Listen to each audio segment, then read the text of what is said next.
คันว่าขึ้นเฮือนแล้วนี่สินอนอยู่ห้องไหนตัวน่ะฮะใช้พาเบิ่งพาลุงไปเบิ่งหน่อยนอนอยู่ห้องนี้นอนสิหันหัวไปทางไหนนะหันหัวไปทางนี้บ่ล่ะนั่นเนาะเอออันเสื้อน้ำมันบ่ได้มีบ่ซะล่ะเสื้อน้ำมันมาปูนี่นะมาปูห้องนี่นะเสื้อยางหั่นเด้เสื้อยาง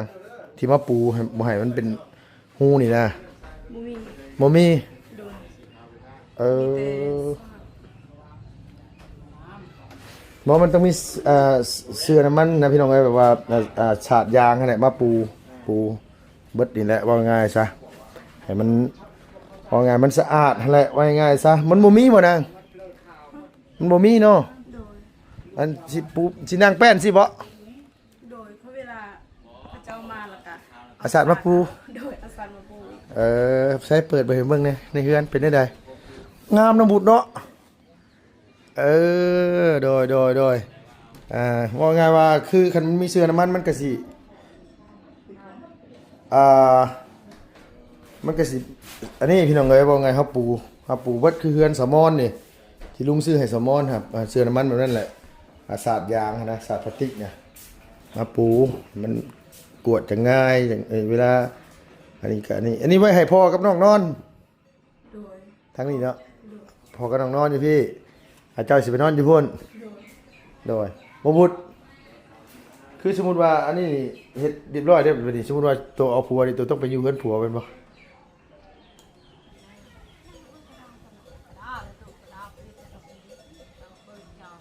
ได้หม้อยังเอ้ย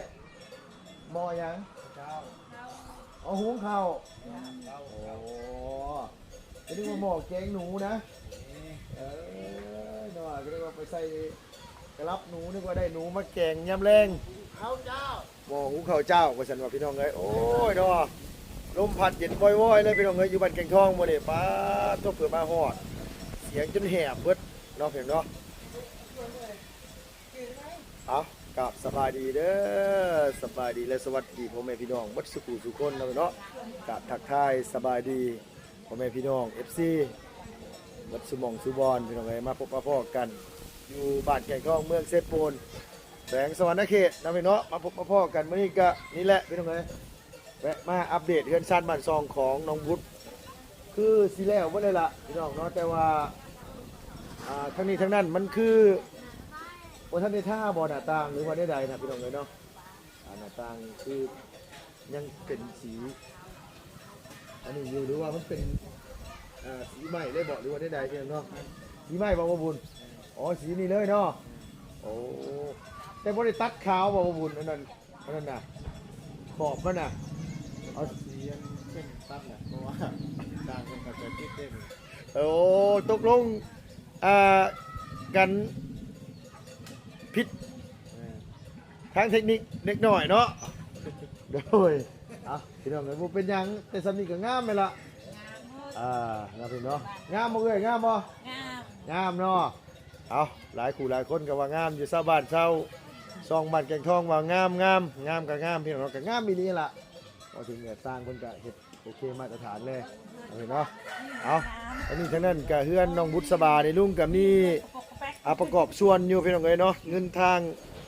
พ่อใหญ่ใจดีเพิ่นส่งมา2 ล้านกีบตั้งแต่เริ่มต้นเลยนะพี่เนาะมาสมทบเฮ็ดเฮือนน้องตั้งแต่แรกๆเลยแล้วก็บ่ได้มีมาต่อเลยพี่น้องเอ้ยมีแต่2 ล้านนั่นแหละเงินค่าสร้างก็อยู่ในกระเป๋านี่แหละเดี๋ยวนี้ก็ได้พี่น้องเอ้ยยังบ่ทันได้มอบให้ค่าสร้างครับถ้าพวกพ่อก็มีแต่สิถามทั้งทีมงานว่าเพิ่นจ่ายแล้วบ่ค่าสร้างจ่ายแล้วบ่บุญยังอยู่เนาะเดี๋ยวฮอดมือมันจะจ่ายพี่น้องเอ้ยเนาะโดยหนาวแห้งมื้อนี้พี่น้องเนาะไปพี่น้องเอ้ยโดยเดินทางมากับบ่บุญ2 คนมื้อนี้พี่น้องเนาะโอ้ยหนาวแห้งมื้อนี้อันนี้ก็กำลังต้มหม้อหุงข้าวอยู่ข้าวเจ้าเนาะโอ้โดย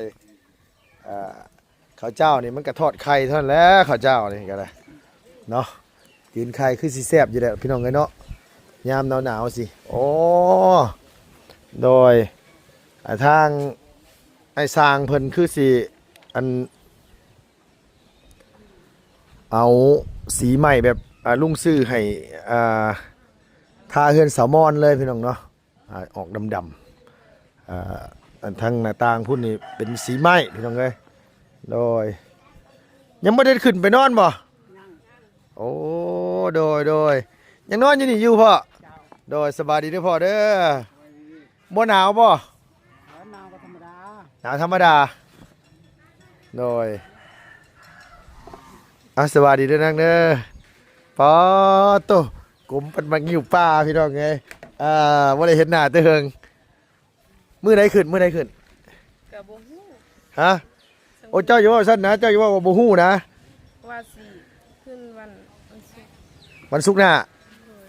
มื้อนี้วันอาทิตย์เนาะ โดย ก็ประมาณอาทิตย์หนึง ว่าสิขึ้นวันจันทร์แต่คุมทีมอายยังบ่ทันขึ้น ว่าสิขึ้นวันจันทร์ก็ได้ทางทีมงานบ่ทันขึ้นมา โดย ก็ได้สิขึ้นวันศุกร์ โดย วันศุกร์มันตรงกับวันหยังเฮ้ยวันที่เท่าไหร่ มื้อนี้วันที่8ที่8วันศุกร์ตรงวันที่14บ่มีไผอยู่ได้นะไงสิบอกให้หัน สิขึ้นวันที่ใดจักวัน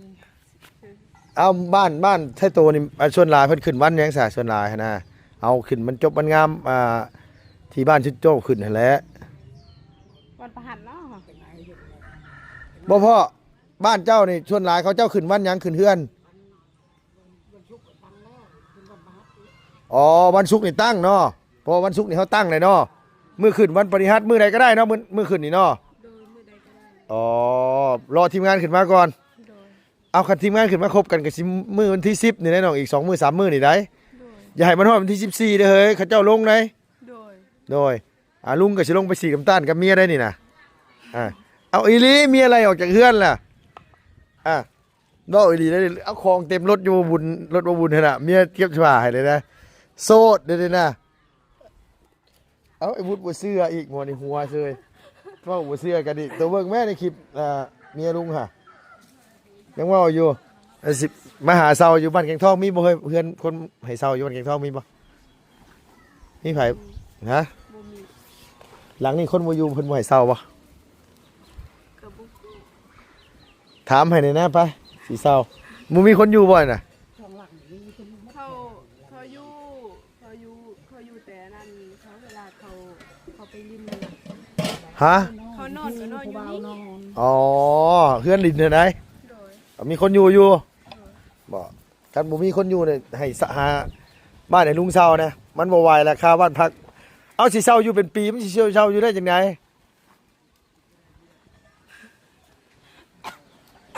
เอาแท้บ่อีหลีได้พูดได้นี่นะกับบ่มีเงินเสาเลยจ้ะ บ่อยู่บ้านอื่นบ่มีบ่น้อยสิไปหาถามอยู่แถวบ้านดงก่อนอีหลีต้องการเซาเฮือนอยู่ได้บัดนี้พี่น้องเอ้ยจากช่วยเหลือจากเฮ็ดเฮือนให้คนสุดท้ายตัวเองสิได้มาเซาเฮือนอยู่ไว้น่ะ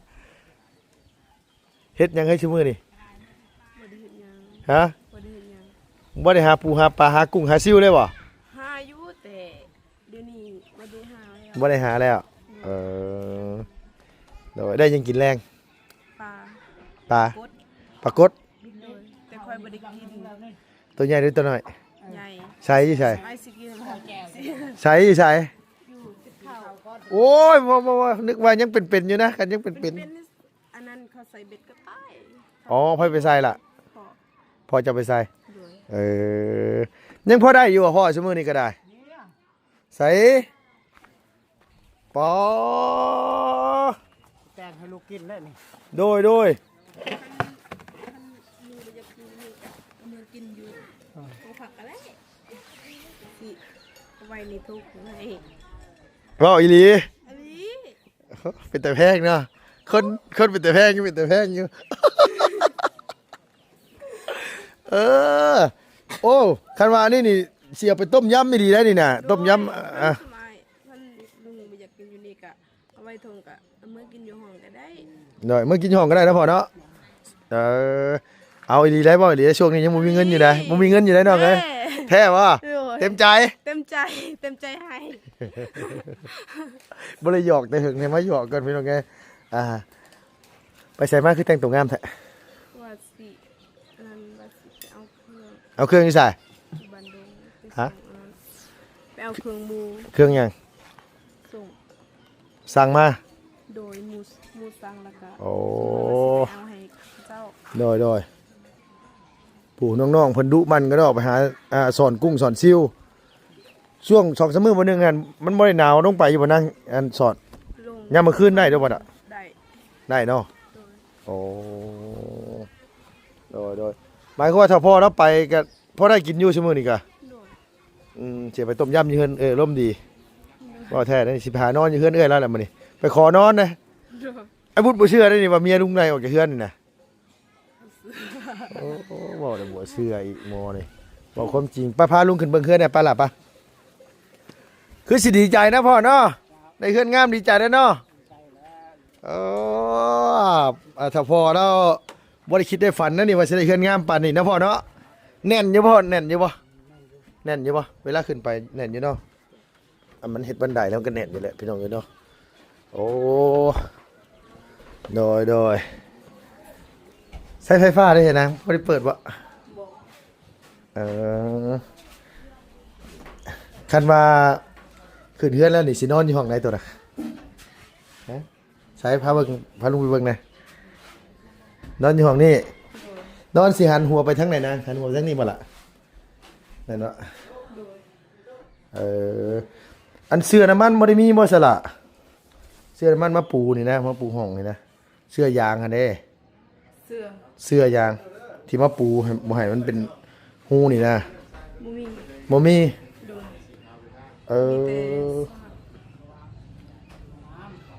บ่มันต้องมีเสื้อน้ำมันนะพี่น้องเอ้ยแบบว่าฉาดยางนั่นแหละมาปูเบิดนี่แหละว่าง่ายซะให้มันว่าง่ายมันสะอาดนั่นแหละว่าง่ายซะมันบ่มีบ่นางมันบ่มีเนาะ โดย อันสิปูสินางแป้นสิบ่ โดยเพราะเวลาพระเจ้ามาแล้วก็ อาสาดมาปู โดยอาสามาปูอีก ใช้เปิดไปเห็นเบิ่งในเฮือนเป็นได้ใดงามนะบุตรเนาะโดยว่าไงว่าคือคันมันมีเสื้อน้ำมันมันก็สิมันก็สิอันนี้พี่น้องเอ้ยว่าไงเฮาปูเบิดคือเฮือนสมอนนี่ที่ลุงซื้อให้สมอนครับเสื้อน้ำมันแบบนั้นแหละสาดยางนะสาดพลาสติกเนี่ยมาปูมันกวดจะง่ายอย่างเวลาอันนี้ไว้ให้พ่อกับน้องนอน โดย ทั้งนี้เนาะพ่อกับน้องนอนอยู่พี่อาเจ้าสิไปนอนอยู่พุ่นโดยบ่บุตรคือสมมุติว่าอันนี้เฮ็ดเรียบร้อยเด้อบัดนี้สมมุติว่าตัวเอาผัวนี่ตัวต้องไปอยู่เฮือนผัวเป็นบ่ ก็บ่ฮู้ เอ้าหรือว่าได้บ่ฮู้แบบใด ก็ข้าเจ้าเมื่อก็อยู่เฮือนไปก็ได้แต่ อ๋อ ยันเขาเจ้าไปอยาก คันสมมุติว่าเขาเจ้าอยากเป็นเคยสู้ก็มาสู้อยู่เฮือนตัวก็ได้ โดย เขาเจ้าอยากแต่งเฮามือเฮือนเขาก็เฮาต้องมือนํเขา โดย โอ้บอกง่ายก็คือสมมุติว่าคือ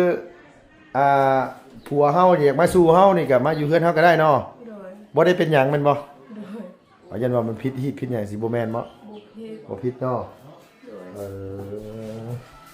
อโดยอันนี้ห้องถ้าพ่อกับน้อง โดย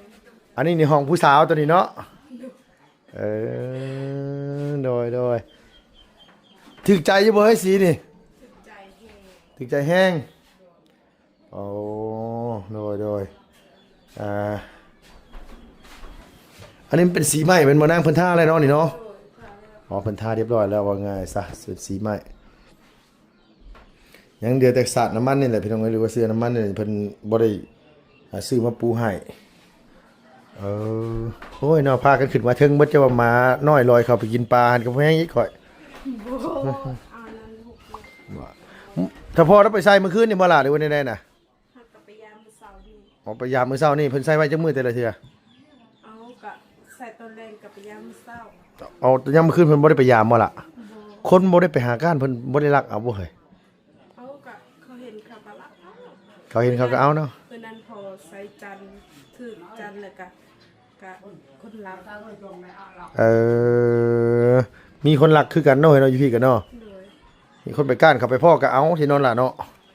โดย ถึกใจอยู่พุถึกใจบ่ จิตใจ บ่เขาบ่ได้ว่าถึกใจเฮือนเขาว่าถึกใจปะถึกใจอันว่าจันทร์นะ ถึกอยู่ โอ้เด้อยโอ้หยอกว่าหยอกว่าถึกใจเฮือนนี่แหละไผสิว่าเป็นถึกใจจันว่าเป็นบ้าอะไรเนาะเอ่ออ่ะหลายมื้อเลยได้ลุงบ่ได้มาเลยนี่พี่น้องเอ้ยตั้งแต่มื้อเพิ่นเบิดเฮ็ดมื้อนั้นพุ่นแหละโอ้ยลงไปก็ผมเผาก็บ่มีเวลาตัดเดี๋ยวนี้นะเบิ่งแน่งอกก็ขึ้นเต็มหัวเลยคันหัวได้บ่ได้ก็ได้ไปลงข้างล่างนั่งไป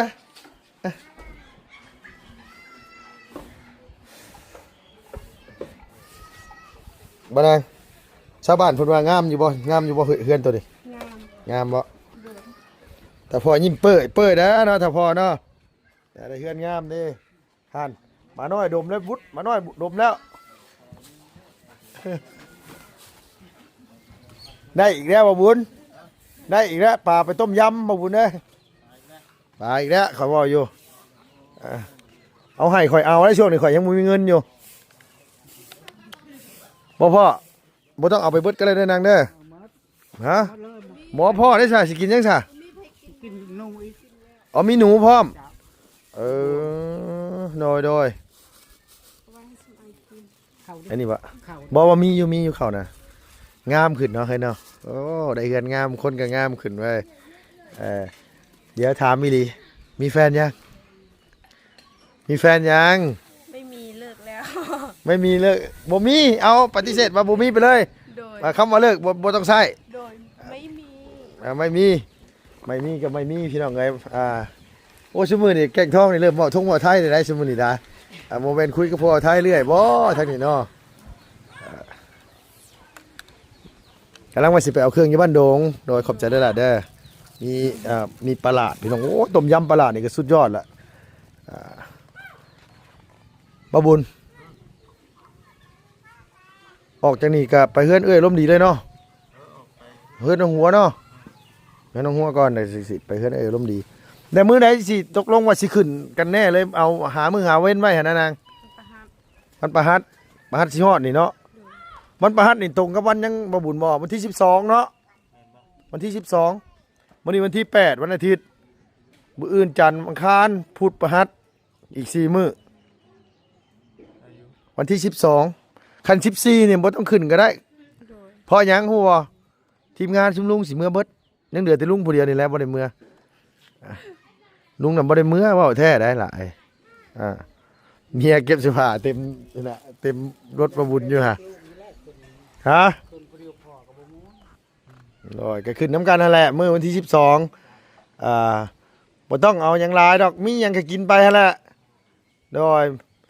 ขึ้นไปบ้านเฮาให้นะมันสิยากบ่จังบ่ต้องเอาหยังหลายบ่ต้องมีหยังหลายหรอกมีหยังก็กินไป โดย แต่ แต่สมคอยอันนั้นบ่ได้โอเค บ่ได้ผูก คือคือ ก็ขึ้นธรรมดานี่เนาะ โดย โดยบ่ได้ผูกแขนผูกหยังนะพ่อเนาะโดย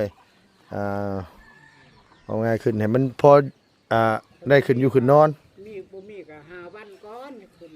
บ่มีก็ยาก โดย ถึกวันถึกยาม โดยว่าง่ายว่าวันพฤหัสนะพ่อเนาะ วันนัดแล้ว มันพฤหัสสิฮอดนี่เนาะมื้อนี้วันอาทิตย์ก็ยังอีก4มื้อพี่น้องเอ้ยก็ยังอีก4มื้อก็ยัง10พอได้อยู่ดอกเตรียมการเตรียมงานซื้อเหล้าขาวมาจักแพ็ค2แพ็คนี่ก็พอแล้วล่ะคันบ่ยากก็บ่ซั่นก็เชิญผู้ว่าเวียดมา กินนะตั้งแต่มื้อนั้นเรามาเล่นน้ำอยู่บ่นาง โดย ไอ้เวียดน่ะนาย โดยเราไปหดเดือนหนองหัว เราไปฮอดเฮือนน้องหัวพุ่นนะ โดย แล้วไปอันหาน้องหัว โดย โอ้มื้อนั้นบ่หรือว่ามื้อใหม่มา มืออันนั้นมือแต่สมัยเมื่อน่ะเขาโทรหาเขาก็ไป โอ้โดยเขาเจ้าไปตั้งแต่มื้อนั้นเลย โดย หมายความว่ามีผู้ว่าเวียดเลี้ยงบ่จักคืองามๆขึ้นเดี๋ยวนี้ บ่ เขาเจ้ายังบ่ทันได้เซาเฮ็ดบ่ยังเฮ็ดอยู่นี่บ่ซุมื้อนี่น่ะ เขาเมื่อแล้วเขาเมื่ออันนั้นกิน อ๋อแม่นเด้อนะพ่อเนาะใกล้กุดเนี่ยเนาะอีก 4-5 มื้อนี่ได้กุดก็ได้กุดจีน 4-5 มื้อนี่ได้บ่บุญเด้ยโดยคันบ้านเฮาก็เดือน3ออกมา3ค่ำเนาะเฮ้ยเนาะบ่แม่นเด้อเนาะมันเลยเด้อเดี๋ยวเนาะบ้านเฮาก็เอิ้นว่าหยังว่ามันก็มีงานบุญคือกันอันงานบุญกุดจีนนี่อยู่ อันนี้มือมันดับ เนาะเดือนดับนะพ่อนะบ้านเฮาเนาะเดือนดับพี่น้องเอ้ย เขางานและงาน โดย กินวันที่29 28 เดี๋ยว18 19เนาะอยู่บ้านแกงทองนี่ก็มีกินอยู่บ่ กินแล้ว ฮะ กินแ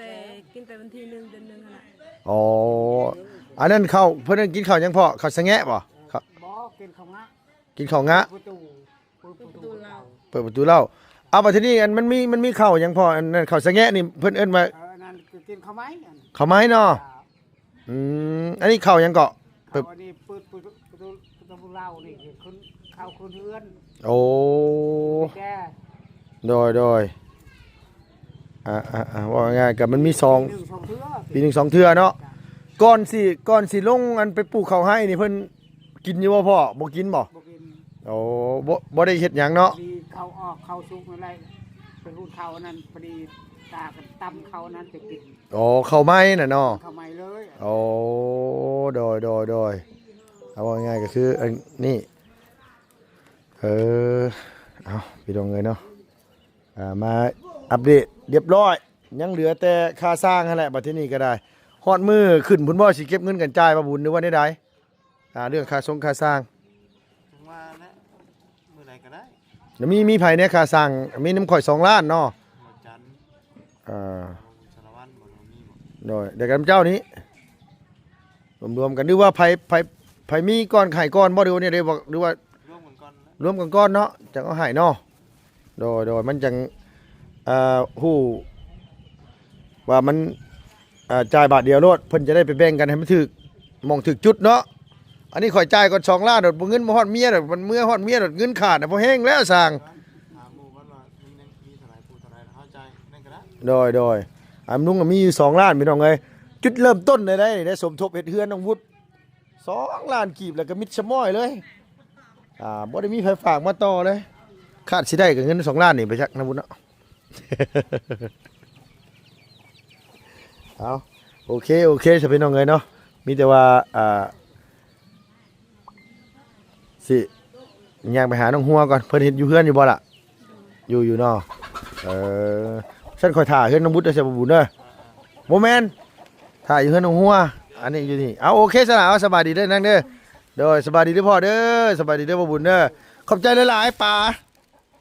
ขอบใจหลายๆมาแต่ละเทื่อโอ้ยต้องได้กินป่าพี่น้องเอ้ยมาเฮือนน้องบุตรถ้าพ่อแล้วมันนุไปใส่ป่าเมื่อต้มยำพี่น้องโอ้คักขนาดได้นี่น่ะต้มสมเนาะพี่เนาะเอาเฮือนน้องเพิ่นกันแล้วเป็นที่เรียบร้อยพี่น้องเอ้ยอันว่าเฮือนอีลาบุษบาเฮาอันใดๆก็ขอบคุณทางผู้ใหญ่ใจดีหลายช่องทางเนาะพี่น้องเพิ่นสมทบเข้ามาเฮ็ดเฮือนเฮ็ดซ่านให้ก็ถือว่างามเนาะพี่เนาะแล้วเป็นที่เรียบร้อยเอาในใดขอบคุณหลายๆทางไอ้สร้างเพิ่นนำมีแต่ว่าฮอดมือเพิ่นได้พี่น้องเอ้ยสิจ่ายค่าสร้างก็ได้หมู่พวกมาพร้อมกันก่อนนะพี่น้องสำหรับคลิปนี้ก็ขอบคุณ FC พี่น้องเพิ่นก็คอมเมนต์เข้ามาว่าโอ้ลุงเฮิมมันผิดกันกับเมียรีบ่ว่าซั่นโอ้ยครับพี่น้องก็มีปากมีเสียงกันเด็กน้อยพี่น้องเอ้ยก็คือว่าหั่นแหละลุงก็เอาเงินเดินทางขายรถขายล่างไปพอดออกมาเดือนนึง 4-5 หมื่นบาทมันหลายเดือนแล้วมันเริ่มน้อยลงรถแล้วก็จมเป็นเรื่องธรรมดาเนาะพี่น้องเนาะคงไม่ยิ่งหั่นแหละโดยก็คือว่าหั่นแหละหอดมือหอดวันมันก็จังว่ากันอีกเทื่อนึงพี่น้องเนาะไปแล้วพี่น้องสำหรับคลิปนี้ก็ได้บ๊ายบายสบายดีเด้อพี่น้องเด้อ